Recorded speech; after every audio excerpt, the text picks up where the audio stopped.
그 좁은 문 들어가 영생으로 인도하는 그 생명길 갑시다. 영적 생명길 갑시다. 영적 소망의 길 갑시다. 영적 삶을 향해 갑시다. 야고보서 3장 13절에서 우리에게 이렇게 말씀하십니다. 너희 중에 지혜와 총명이 있는 자가 누구뇨? 그는 선행으로 말미암아 지혜의 온유함으로 그 행함을 보일지니라. 지혜의 온유함으로 그 행함을 보일지니라. 지혜가 있느냐? 오늘 내 삶에 지혜가 있느냐? 지혜로운 자냐 아니면 어리석은 자냐? 지혜로운 자냐 아니면 우리 한국식 말로 하면 멍청한 자냐? 그 행함으로 지혜로운 삶을 보일 것이니라 이렇게 말합니다. 지혜 있는 자같이 행하라. 지혜 있는 자처럼 살아라. 지혜 있는 자의 삶을 살아라. 어리석은 자가 되지 마라 이렇게 말합니다. 우리 그리스도인들에게 에베소서는 영적 삶에 대해서 말씀해주고 있습니다. 영적 삶의 싸움을 어떻게 싸워야 될 것인가, 영적 삶의 싸움을 통해서 우리가 어떻게 이기는 삶을 살아야 될 것인가를 상세하게 끊임없이 우리에게 말씀해주고 있습니다. 빛의 자녀들처럼 행하라. 왜? 너희가 하나님의 자녀이기 때문에 빛된 삶으로 이 세상을 이겨라. 어둠을 물리쳐라. 어둠은 책망해버려라. 어둠은 깨어뜨려버려라 말씀해주고 있습니다.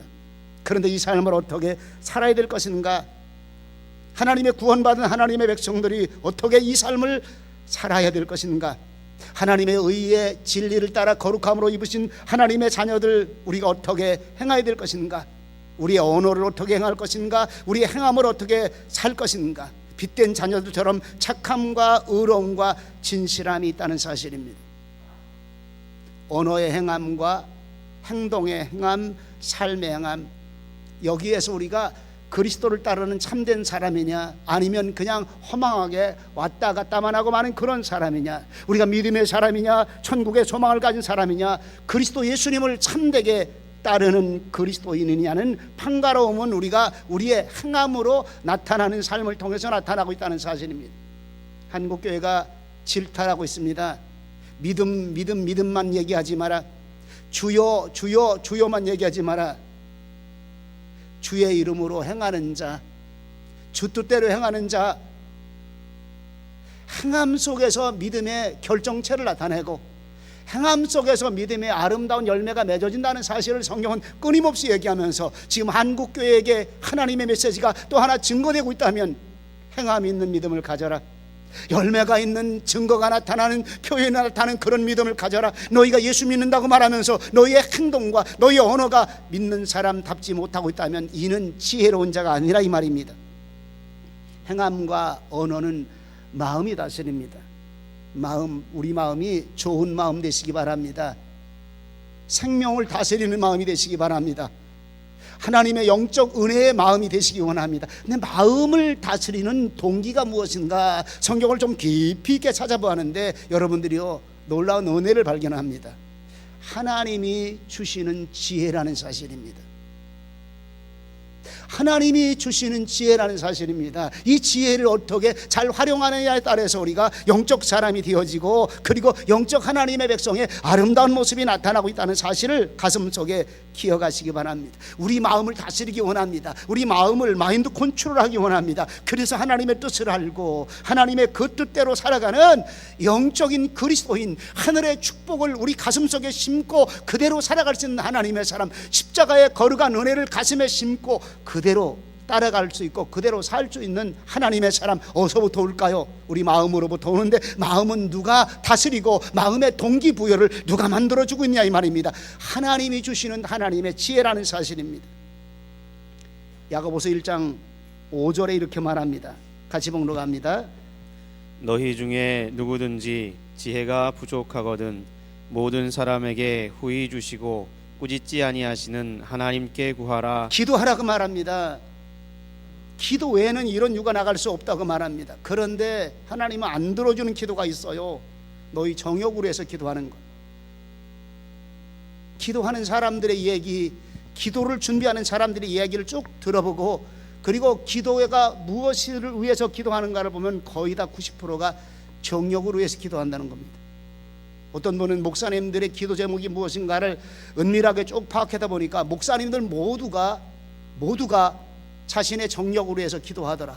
그는 교회로 해서 기도하고 있습니다. 교회 성장으로 해서 기도하고 있습니다. 교회가 부흥하기 위해서 기도하는데, 중요한 것은 그 내면 안에 동기가 무엇인가 보니까 내가 목적하는 목적 달성을 위한 기도라는 사실입니다. 하나님의 이름을 빙자했지만 결국 내가 원하는 내 목적 달성의 기도라는 사실입니다. 오늘도 우리가 하나님을 향해 하나님, 나는 하나님의 자녀입니다, 하나님의 뜻대로 살아가는 하나님의 사람이라고 이렇게 기도하면서도 결국에는 내 마음에 있는 내 욕심과 내 야심과 내 속에 드러나고 있는 그 욕심을 향해 기도하고 있다는 사실입니다. 그런데 성경은 우리에게 그것을 바꾸라고 말하면서 하나님의 지혜를 구하라, 내가 꾸짖지 아니한다 이렇게 말합니다. 꾸짖지 아니한다. 다른 것은 아니라고 말합니다. 이거는 정욕을 위해서 구함이라고 말합니다. 이거는 내 뜻대로 구함이라고 말합니다. 하늘의 응답이 되어지지 않는 그런 현상이 나타나고 있는데, 중요한 것은 내가 후히 주시고 꾸짖지 아니하는 그런 지혜를 구하라. 지혜가 부족하냐? 하나님이 주시는 지혜가 부족하냐? 하나님께 구하라. 그리하면 주시리라. 그리하면 주시리라 말씀해주고 있습니다. 잠언 4장 5절 6절에 지혜를 얻으며 명철을 얻으라. 내 입의 말을 잊지 말며 어기지 말라. 지혜를 버리지 말라. 그가 너를 보호하리라. 그를 사랑하라. 그가 너를 지키리라. 지혜를 버리지 마라 말합니다. 오늘 하나님의 영적 자녀의 삶이 무엇인가 보니까 지혜를 얻으며 명철을 얻고, 그 지혜의 근본이고 지혜를 움직이는 내 입의 말, 하나님의 말씀을 잊지 말고 어기지 마라. 그리고 그 말씀을 가슴에 가졌으면, 하나님을 경외하는 말씀의 그 모습을 가졌으면 버리지 마라. 그리고 지혜를 사랑하라. 하나님을 향해 날마다 기도할 것은 하나님의 지혜를 주시옵기 원합니다. 성령님을 통한 우리의 지혜를 우리에게 허락해 주시옵기 원합니다. 우리의 삶에 하나님이 원하시는 그 뜻대로 삶을 살아가는 하나님의 지혜를 내게 주시옵기 원합니다. 하나님 말씀하시옵소서, 종이 듣겠나이다. 하나님 메시지를 전달해 주시옵소서, 종이 듣겠나이다. 오늘 우리의 신앙의 모습을 가슴 깊이 생각해 보시기 바랍니다. 하나님, 우리 성도들은 하늘의 복을 받는 하나님의 사람이 되기 원합니다. 저 하늘 천성문을 향해, 영적인 천성문을 향해 선한 싸움에 이기는 하나님의 성도가 되기 원합니다. 지혜가 있어야 된다는 사실입니다.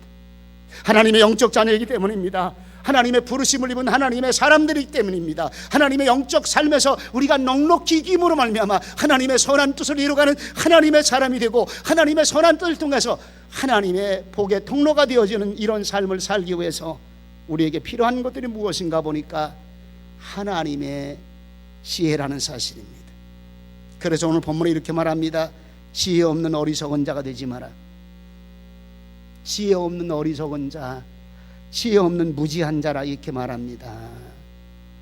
시편에서 시편 14편 1절부터 3절에 보니까 어리석은 자는 그 마음에 이르기를 하나님이 없다 하도다. 저희는 부패하고 소행이 가증하여 선을 행하는 자가 없도다. 여호와께서 하늘에서 인생을 굽어 살피사 지각이 있어 하나님을 찾는 자가 있는가 보려 하신즉 다 치우쳤으며 함께 더러운 자가 되고 선을 행하는 자가 없으니 하나도 없도다. 어리석은 자가 누굴까요? 최고로 어리석은 자를 여기서 표현하고 있습니다. 하나님이 없다는 사람입니다. 우리 신앙 가운데 있고 교회 안에 있긴 있지만은 그 마음에 하나님이 없는 사람이 있습니다. 오늘 저와 여러분들 가슴 심령 속에 하나님의 말씀을 통해서 하나님의 임재하심이 있으시기를 축원합니다. 하나님의 성령님의 거룩한 역사하심이 우리 마음 심령 속에, 여러분들 속에, 제 속에 하나님의 임재하심이 있으시기를 축원합니다. 없는 매 순간에 내 생각 나타납니다. 없는 매 순간에 내 계획 나타납니다. 어리석은 자가 어떤 행동을 하고 있는가를 본문에서 잘 말씀해 주고 있습니다. 선을 행하지 않는다고 말합니다. 부패한다고 말하고 있습니다. 가증한 행동을 한다고 말하고 있습니다. 다 치우쳐 육신의 적용을 따라 더러운 행위를 함께 저지르고 있다고 말합니다. 그 행위가 어떤 행동인가, 그의 삶이 어떤 삶의 행동을 가지고 살고 있는가, 어리석은 자에 대해서 말씀해 주고 있으며, 더 확실하게 우리에게 보여주는 것은 하나님의 지혜를 너희가 가져야 된다는 것입니다. 지혜에 대한 얘기를 세 가지로 구분했습니다. 그 하나가 지식에 대해서입니다. 지식과 지혜는 다릅니다. 지금 온 세상 사람들은 지식을 갈망하기 위해서 미친 듯이 따라다니고 있습니다. 디모데후서 같으면 종말에 나타나는 현상 중에 하나가 욕심에 끌림받아 많이 배운다고 말합니다. 욕심에 끌림받아 내 욕심 때문에, 알매 욕구 때문에 많이 배운다고 말합니다. 그러나 진리의 지혜 속에, 진리가 주는 그 지혜 속에 거하지 못한다, 진리에 이르지 못한다고 말씀해주고 있습니다. 왜요? 여러분, 진리의 속에 임하시기를 축원합니다. 진리는 지혜와 함께 갑니다. 영원히 변치 않는 하나님의 지혜와 함께 가는데, 다시 말하면 우리 인간의 속에는 지식을 향해 끊임없이 다름박질하는 어리석은 삶을 살고 있다는 사실입니다. 많이 배웁니다. 요즘엔 자격증 시대라고 말합니다. 근데 90%가 다 장롱 자격증이라고 말합니다. 90%가 서랍 자격증이라고 말합니다. 90%가 장식장에다가 옮겨놓은 자격증이라고 말합니다. 자격증은 많이 있는데 행함에 쓸모없는 자격증. 많이 배우기 원했습니다. 많이 자격증 따기 원했습니다. 많이 유익한 것을 살기 위해서 내 욕심 따라, 내 삶의 욕망 따라, 내 삶의 부유함을 위해서, 내 삶의 이익을 위해서 많이 자격증 따기 위해서 많이 공부했으나 여러분들이요, 아시기 바랍니다. 진리가 없습니다. 아시기 바랍니다. 지혜가 없습니다. 지혜는 행함 속에 나타납니다. 지혜는 행동 속에 나타납니다. 오늘 지식이 무엇일까요? 사물 하나에 대해서 분석하고 연구해서 아는 거예요. 아는 겁니다. 떠가는 구름이 어떤 구름인가, 저 구름에 대해서 분석하고, 저 구름이 어디서부터 왔을까? 아, 저 구름이 참 아름답다. 저 구름은 우리 인생과 비교한다. 그래가지고 시문학을 잘 쓰면 문학가입니다. 문학가. 자동차를 잘 분석해가지고 자동차 부품, 아, 이 부분이 부족하니까 이 부분에 자동차 부품을 이런 걸 만들어가지고 자동차를 만들게 되면 지금 타고 있는 자동차보다 더 좋은 자동차가 나오겠다. 기술 지식입니다. 기술 지식. 건강 지식은 우리 인체 구조를 섬세하게 잘 관리해가지고 어느 부분에 무엇을 주고, 어느 부분에 뼈는 어떻게 만들고, 어느 부분에 뇌는 어떻게 활동하게 만드는가를 요걸 잘 뽑아가지고 알으면 건강 박사, 건강 지식인이 되는 거예요. 아는 겁니다. 뭐 하긴 알아야 면장을 해먹지. 근데 하나님의 말씀의 진리 가운데 우리에게 주는 가장 아름다운 것이 무엇일까요? 지혜입니다.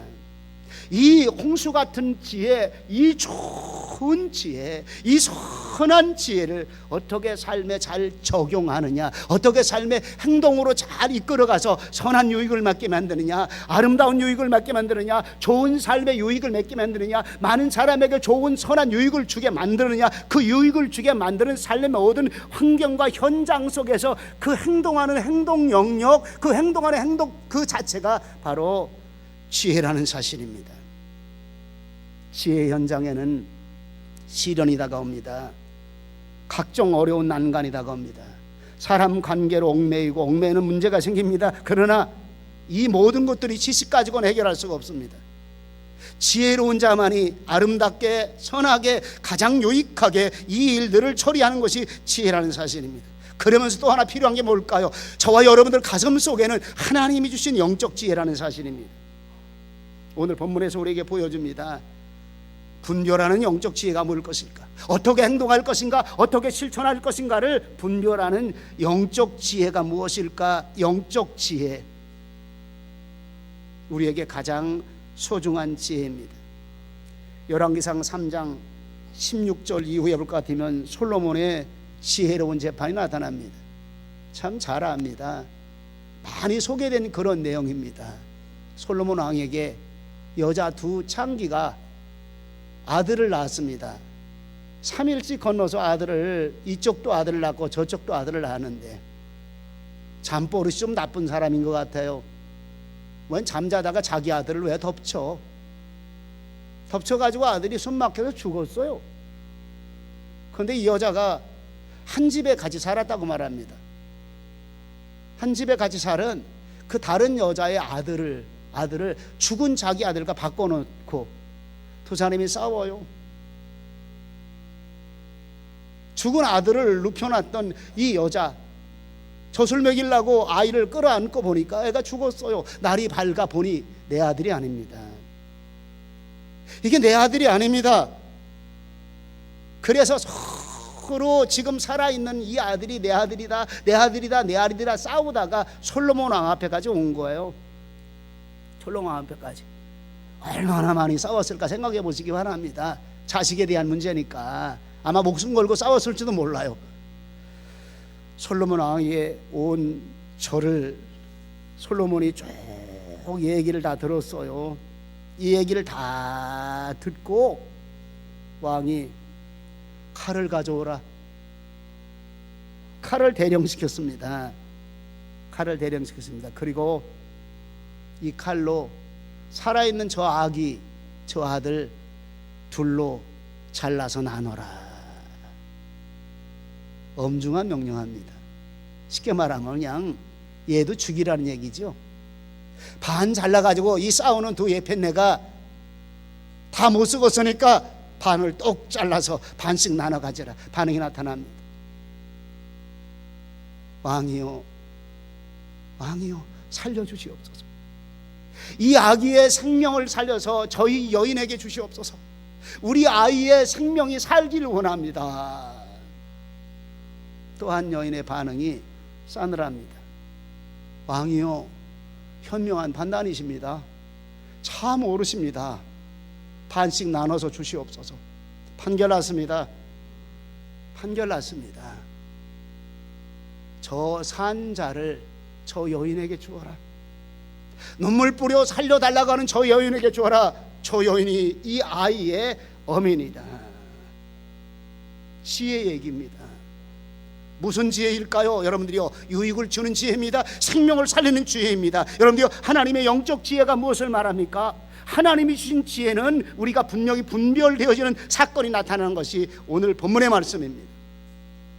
이 안에 영적 능력이 있습니다. 이 안에 생명을 살리는 지혜가 있습니다. 이 안에 정말 이 사람, 이 삶의 모든 것들이 다시 생명이 솟아나게 하는 하나님의 역사가 있다는 사실입니다. 지혜는 분명한 분별하는 능력과 은혜가 있어야 된다는 사실입니다. 하나님의 사람입니다. 하나님, 지혜를 주시옵소서. 지혜를 주시옵소서. 이 지혜가 하나님이 주신 지혜냐, 세상 지혜냐, 이 지혜가 하늘에 속한 지혜냐, 땅에 속한 지혜냐, 영에 속한 지혜냐, 육의 소욕에 속한 지혜냐, 하나님의 성령님이 주신 지혜냐, 마귀가 준 그런 지혜냐, 이 말입니다. 야고보서는 거짓적이며 세상적이며 정욕적이며 마귀적인 지혜를 분별해야 됨을 이렇게 말씀해주고 있습니다. 야고보서 3장 14절부터 16절까지. 그러나 너희 마음속에 독한 시기와 다툼이 있으면 자랑하지 말라. 진리를 거스려 거짓말하지 말라. 이러한 지혜는 위로부터 내려온 것이 아니요 세상적이요 정욕적이요 마귀적이니 시기와 다툼이 있는 곳에는 요란과 모든 악한 일이 있음이니라. 분명한 지혜가 뭐냐 이 말입니다. 하나님의 사람입니다. 우리가 신앙의 영적인 사람입니다. 하나님, 지혜를 주시옵소서. 하나님의 지혜를 내게 주시옵소서. 하나님의 지혜를 분별할 만한 능력을 주시옵소서.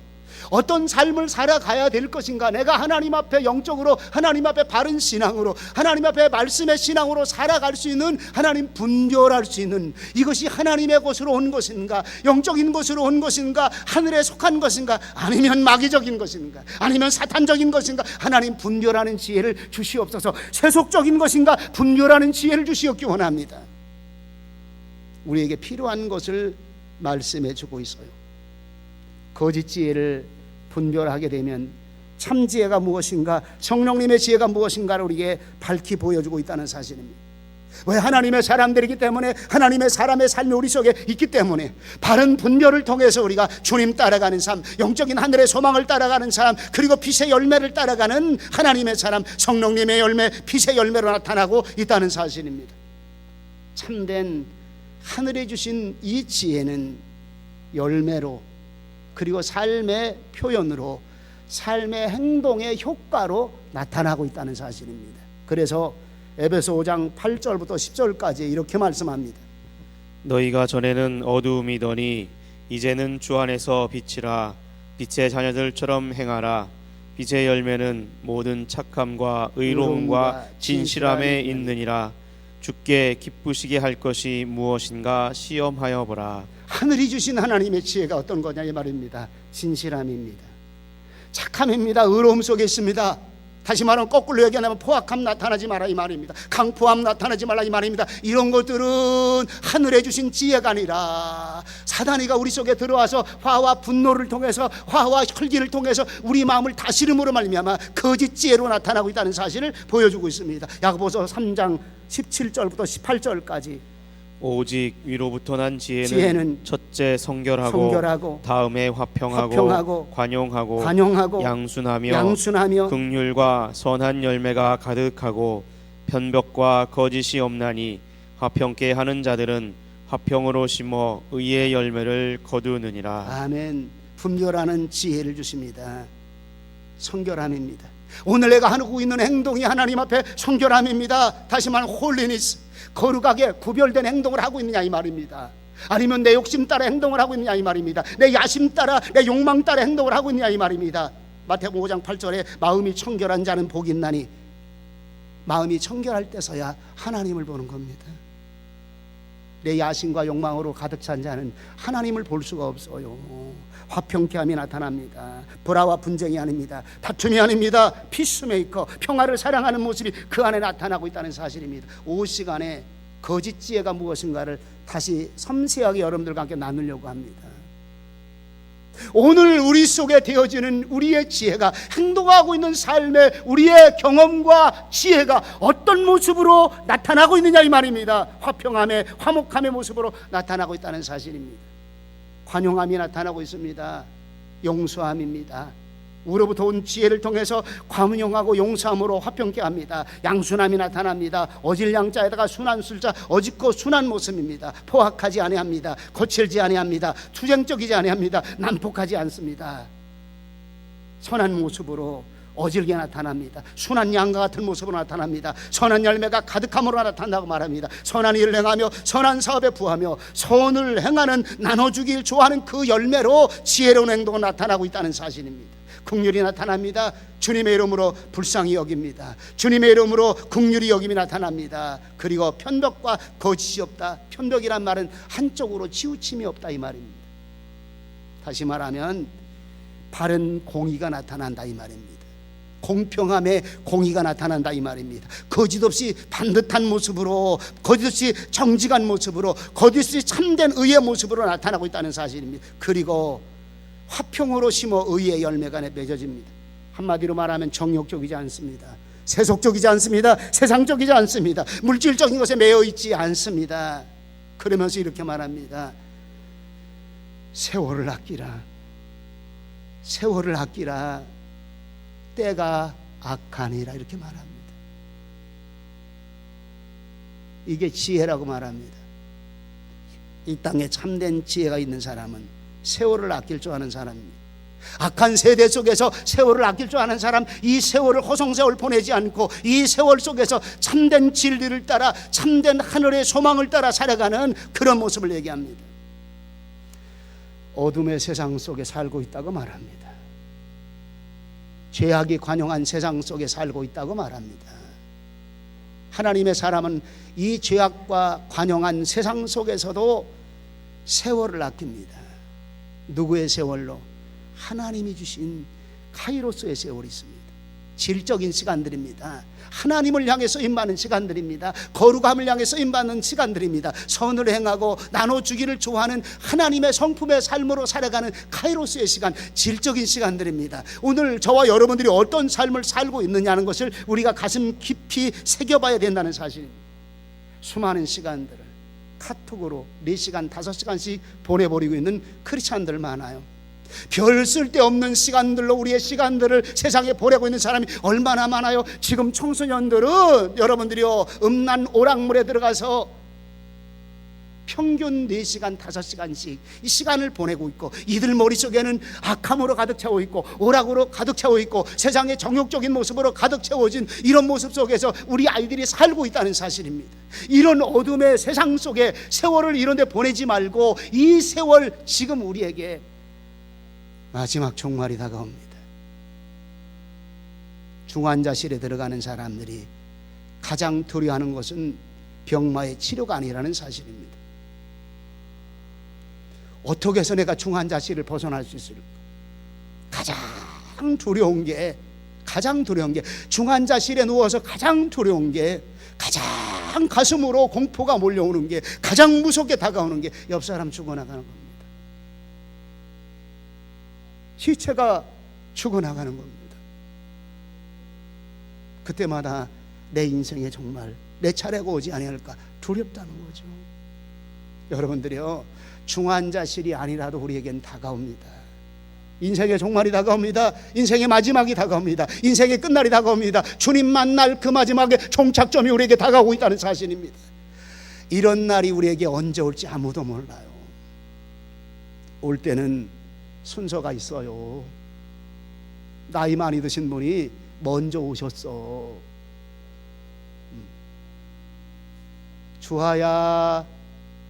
주하보다는 최권사님이 할머니니까 연세를 들어서 훨씬 먼저 오셨어.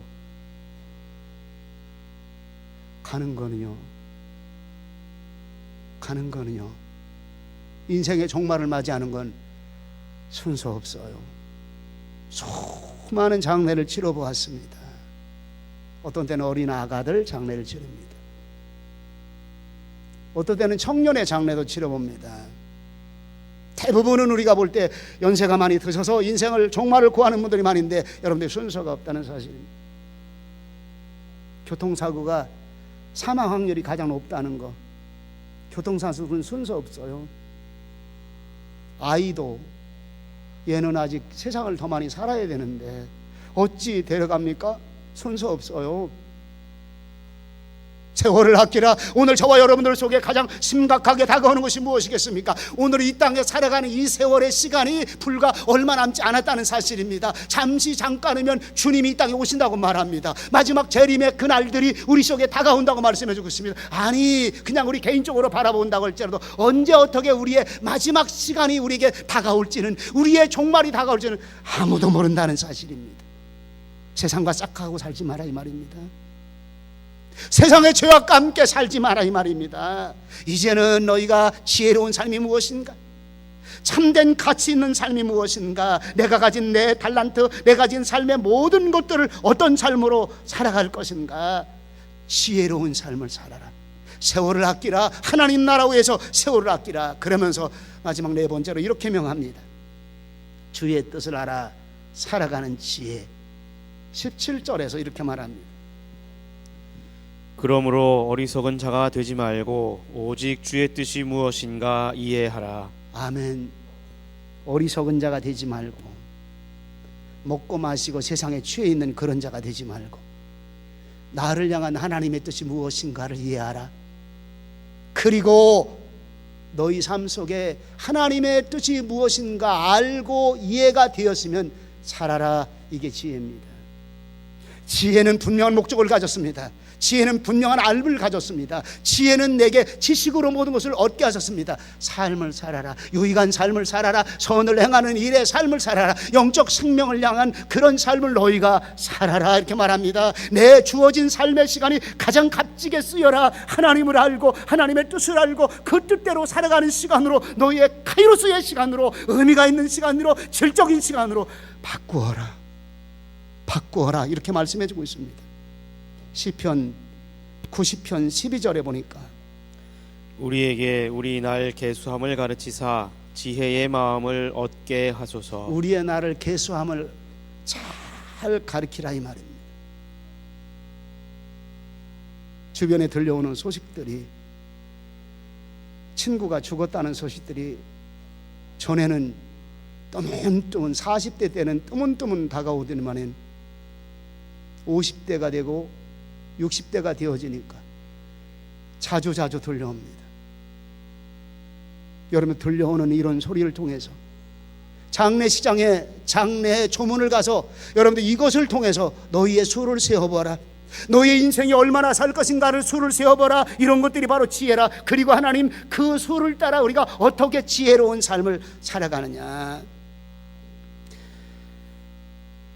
20세는 20대에 맞게끔 카이로스의 시간을 가져라 이 말입니다. 의미 있고 뜻있는 시간을 가져라 이 말입니다. 30대 40대는 이제 그 성숙함을 따라 덕을 세우고 남에게 베풀어가는 카이로스의 시간을 가져라. 그게 지혜라 이 말입니다.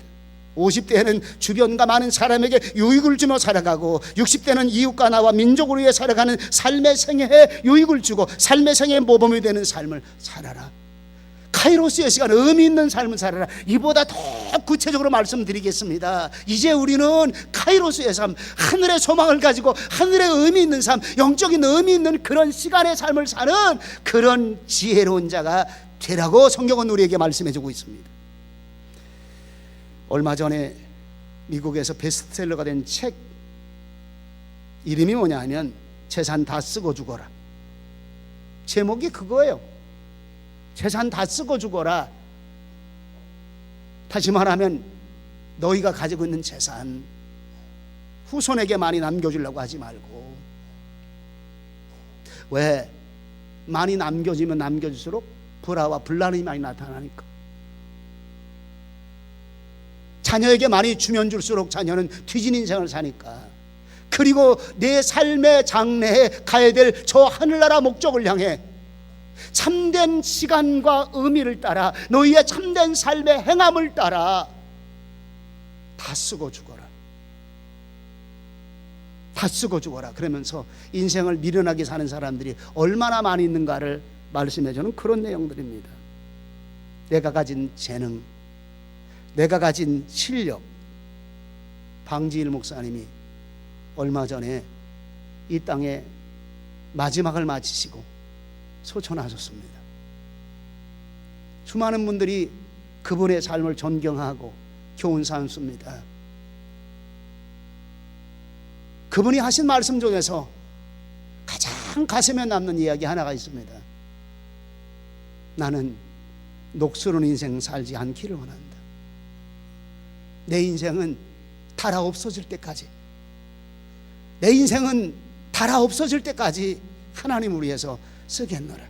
녹슬은 인생이 아니라, 녹슬게 내비두는 그런 인생이 아니라, 녹이 슬어서 썩어지는 그런 인생이 아니라, 내 몸이 달아 없어질 때까지 하나님 나라 거룩한 일을 위해서 달아 없어지고 달아 없어지고 마지막에 104세까지 달아 없어질 때까지 100세가 넘은 청년 목사님으로 그는 남았습니다. 돌아가시기 며칠 전까지도 그에게 주어진 그 일을 감당했습니다. 달아 없어지기까지 나는 쓰임 받기를 원하노라. 하나님, 지혜로운 삶을 살아가는 내가 되기 원합니다. 이 땅에서 능히 삶을 살아가면서 하나님이 주신 가장 의미 있는 거룩한 삶을 향해, 지혜로운 삶의 행동을 향해 선한 싸움 싸우는 저와 여러분들 되시기를 주님의 이름으로 축원합니다. 기도하십니다. 자비하신 아버지, 성령 하나님, 우리에게 존귀한 말씀 주셨습니다. 영적 싸움에 승리하기 원합니다. 하늘의 소망을 두고 선한 싸움 다 싸우는 이 싸움에 넉넉하게 승리하기 원합니다. 하늘에 주신 지혜가 있기 원합니다. 성령님을 통해서 주신 그 지혜가 있기를 원합니다. 후히 주시고 꾸짖지 아니하시는 하나님 아버지께 구하라고 말씀하시는 그 하늘에 주신 지혜, 오늘 말씀 안에 담겨 있습니다. 성령님을 통해서 우리에게 메시지로 증거해 주고 있습니다. 주님, 이 놀라운 은혜를 우리 가슴속에 담고 하늘의 지혜를 향하여 우리의 삶을 드릴 수 있고 지혜로운 삶을 행함으로 삶을 살아가는 우리의 모습 되게 하시옵소서. 감사드리옵고 예수님의 이름으로 기도하옵나이다. 아멘.